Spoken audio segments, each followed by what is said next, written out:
안녕하십니까. 맨눈으로 세상 흐름 읽어드리는 와이타임스 정세분석의 추국일입니다.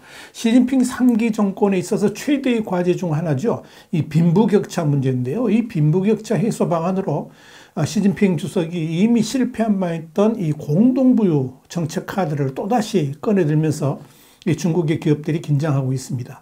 이와 관련해서 홍콩의 사우스차이나 모닝포스트는 9일 이 시진핑 주석이 분배를 강조하는 공동부유를 다시 강조했지만 코로나19에 타격을 입은 중국 민영 기업들이 호응을 안 할 수도 있다. 그러면서 이 경제 불확실성 그리고 중국의 자선 분야 투명성에 대한 우려로 많은 민영 기업가가 자신의 대표 정책인 공동부유를 지원하라는 시 주석의 요청에 답하기를 주저하고 있다. 이렇게 보도를 해서 주목을 끌었습니다. 이 매체는 이어서 지난 3년간 중국의 코로나19 대응에 따른 정책 불확실성 그리고 비즈니스 혼란에서 여전히 회복하고 있는 민영기업들은 시 주석의 메시지에 반응을 안 할 수 있다. 이렇게 덧붙였습니다.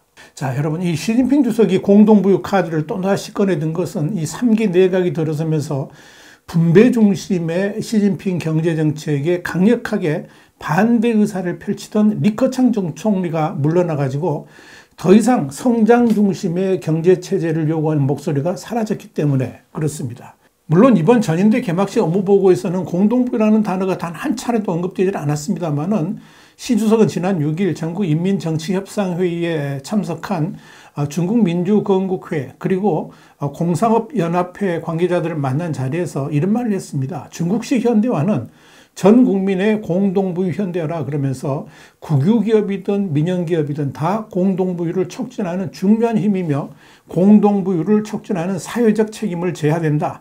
이렇게 말을 했습니다. 그러니까 소득 불평등 해소를 위한 공동부유에 민영기업들이 기여를 해야 된다. 이런 것을 강조한 거죠. 이는 기업들의 자발적 기부를 촉구한 것으로 풀이가 됩니다. 시진핑 주석은 2020년부터 공동부유를 본격적으로 언급하기 시작했죠. 공식 기록상으로는 2019년에 6번, 그리고 2020년 30번, 그리고 2021년에는 60회 이상으로 늘었습니다. 이런 시진핑의 공동부유 정책으로 인해서 빅테크에 대한 전방위 압박, 그리고 부동산 정책, 교육, 문화, 산업 규제 이런 것들이 쏟아져 나왔죠. 이렇게 공동부유 정책으로 인한 후유증이 너무나도 크게 나타나니까 일단 공식적으로는 공동부유라는 단어 자체를 사용하는 것을 자제하긴 했습니다만 그렇다고 시진핑 주석이 공동부유 사상 자체를 포기한 건 아니었습니다. 왜냐하면 시진핑 주석이 추앙하는 마오쩌둥 사상의 핵심이 공동부유이기 때문에 그런 거죠. 이런 공동부유의 본질은 분배입니다. 결국 이 시진핑이 추구하는 중국 경제는 덩샤오핑이 표방했던 자본주의 경제체제를 벗어나서 다시 마오쩌둥의 사회주의로 돌아간다는 것을 의미합니다. 이걸 지도자하고 연결해 보자면 마오쩌둥은 공부론이죠. 그리고 덩샤오핑은 선부론이었습니다. 먼저 부자가 되자는 거였고요. 그리고 시진핑은 다시 공동부유론으로 회귀하게 되는 겁니다. 시진핑이 이렇게 다시 분배 중심의 공동부유를 회귀하는 데는 크게 세 가지 이유가 있습니다. 첫째는 시 주석이 마오쩌둥급 이 지도자로 부상하기 위해서 갖춰야 될 사상적 근거가 바로 공동부유이기 때문에 그런 거죠. 그것이 또 공산당의 기본 강령이기도 합니다.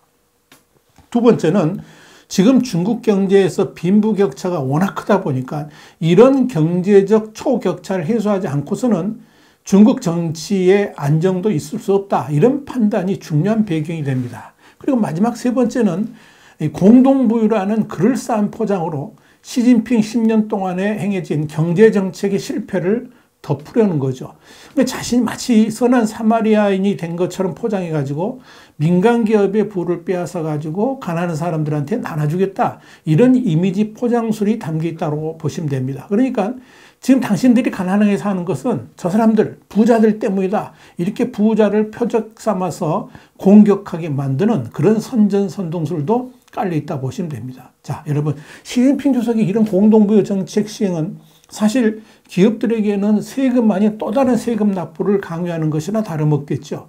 알리바바나 텐센트 같은 빅테크들이 일제히 수십조 원대 기부에 나서면서 납작 엎드린 상황에서 다른 민간 기업들이 어찌 감히 시진핑 주석의 요구를 거절할 수가 있겠습니까? 중국 공산당은 친절하게도 소득 격차를 줄이는 1차 분배, 또 세금과 사회보장 제도를 통한 2차 분배, 부유층과 기업의 자발적 기부를 통한 3차 분배라는 방법론까지 제시를 했습니다. 벌써 시진핑 눈치를 보면서 기부 행렬에 동참한 회사들도 있습니다.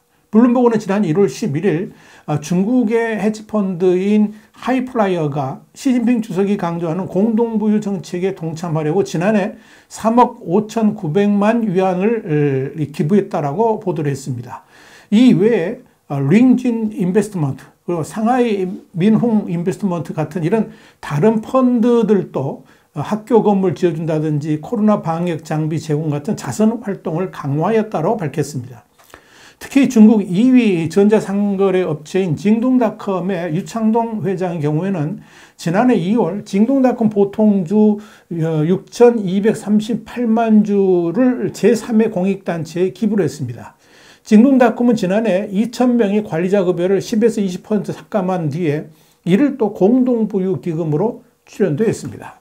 그런데 흥미로운 것은 이런 시진핑 주석의 공동부유 강조에도 불구하고 최근 들어서 이런 분위기에 반기를 드는 기업들이 늘어나고 있다는 점입니다. 광둥성 선전에서 인터넷 기업을 운영하는 레이첼 왕 씨는 선전시의 중소기술기업들이 올해 중국의 경제 전망에 대해 대체로 비관적이라 그랬습니다. 그러면서 여전히 상황이 불확실하기 때문에 우리는 투자와 지출에서 보수적일 것이며 올해 기업가들이 할 수 있는 최선의 자선은 아마 투자와 고용 확대, 임금 인상을 할 수 있을 만큼의 대담해지는 것이다. 이렇게 말했다고 전했습니다. 그는 이런 말도 했습니다. 우리는 규제 당국이 기업가들을 단속하는 것과 그들 중 일부가 막대한 돈을 기부하는 것을 봤다 그러면서 그러나 일반 대중은 도대체 그 돈이 어디로 가는지 어떻게 사용되고 있는지 알 길이 없다라고 지적했습니다.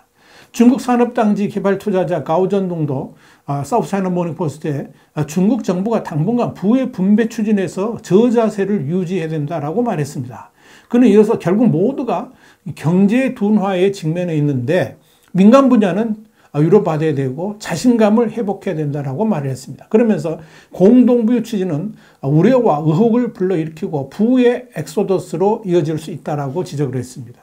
자, 이렇게 중국의 기업들이 이 공동부유에 대해서 비판적인 이유는 우선 중국 경제 자체가 어렵기 때문이고요. 또 이 징동닷컴을 비롯한 거대 빅테크 기업들이 공동부유에 적극 참여를 했지만 결과들이 눈에 띄게 좋지 않기 때문에 그런 겁니다. 신랑망, 그러니까 신화닷컴은 지난해 11월 23일 이런 보도를 했습니다. 징동닷컴이 본격적으로 공동부유 정책 실험에 나섰다라고 보도를 했는데요. 이 징동닷컴의 이런 공동부유 정책 시험에 대해서 반응이 아주 차갑다라고 전했습니다. 우선 빅테크와 부동산 기업들을 겨냥해가지고 엄혹한 사정의 칼날을 들이댄 시진핑 주석이 국유기업의 역할을 대폭 확대하고 분배에 더 치중한 사회주의 정책을 본격화하는데 징동닷컴이 일조하고 있다. 이렇게 보는 시선이 적지 않다는 거죠. 더불어서 이로 인해서 주가 하락이라든지 손실 확대로 이어지면서 부정적 평가들도 늘어나고 있다는 겁니다. 이 사우스차이나 모닝포스트는 지난해 10월 26일 시진핑 주석이 공동부유를 다시 꺼내던 영향으로 중국 기업들의 가치가 엄청나게 추락했다 그랬습니다. 그러면서 시진핑 주석이 해외 기업들의 중국 투자를 말하면서도 공동부유 등의 사회주의 정책 등을 말한다면 글로벌 기업들은 더 이상 중국의 매력을 느끼지 못하게 될 것이다. 이렇게 강조를 했습니다. 자, 이런 지적은 중국 내부에서 끊임없이 제기됩니다. 저명 경제학자 판강은 지난 2월 중국 경제개혁학회가 발간한 글에서 공동부유 추진에서 최고 기업가들이 타깃이 돼서는 안 된다 그랬습니다. 그러면서 신흥부자의 다수는 기술기업 소유주들로 더 큰 재능과 혁신을 기반으로 막대한 부를 일궜는데 이 지적 재산을 부정하고 막대한 세금을 부과한다든지 기술기업을 단속함으로써 동등한 수입을 추구하는 것은 부당하다라고 지적을 했습니다. 중국 인민대 자오슈이진 교수도 사람들이 상황이 나아지고 있다고 믿게 하기 위해 지금 현재 우선순위는 코로나19 팬데믹에서 벗어나서 신뢰를 회복하는 것이지 공동부유 같은 장기 목표를 달성하는 것은 아니다라고 말했습니다. 그는 우리는 케이크가 꾸준히 커지고 있도록 보장한 후에야만 케이크를 어떻게 자를 것인가를 논의할 수 있다 그러면서 케이크가 충분히 크지도 않다면 어떻게 자르든 불완전하게 보일 것이다. 이렇게 지적했습니다. 공산당 핵심이라고 할 수 있는 공산당 중앙당교의 차오리 교수도 지난해 11월 1일 베이징 국제군락부에서 열린 20차 당대 관련 대언론 설명회에서 공동부유는 평균주의나 부자로부터 재산을 빼앗아서 가난한 자들한테 나눠주는 것이 아니라 발전의 문제로 이해해야 된다 그러면서 계속 파일을 크고 좋게 만드는 것을 이야기해야 된다고 말했습니다. 이렇게 공동부유 강제에 대해서 중국 내에서는 의견이 분분합니다. 그럼에도 시진핑은 이 공동부유 정책을 밀어붙일 겁니다. 그로 인해서 경제가 무너지고 중국 인민들은 그로 인해서 엄청난 고통도 겪게 될 겁니다. 그러나 제2의 대약진 운동 실패로 이어진다 할지라도 그것보다 더 중요한 것이 시진핑 자신의 장기 독재일 겁니다. 불쌍한 것은 결국 중국 인민들입니다. 와이타임 정세 분석이었습니다. 감사합니다.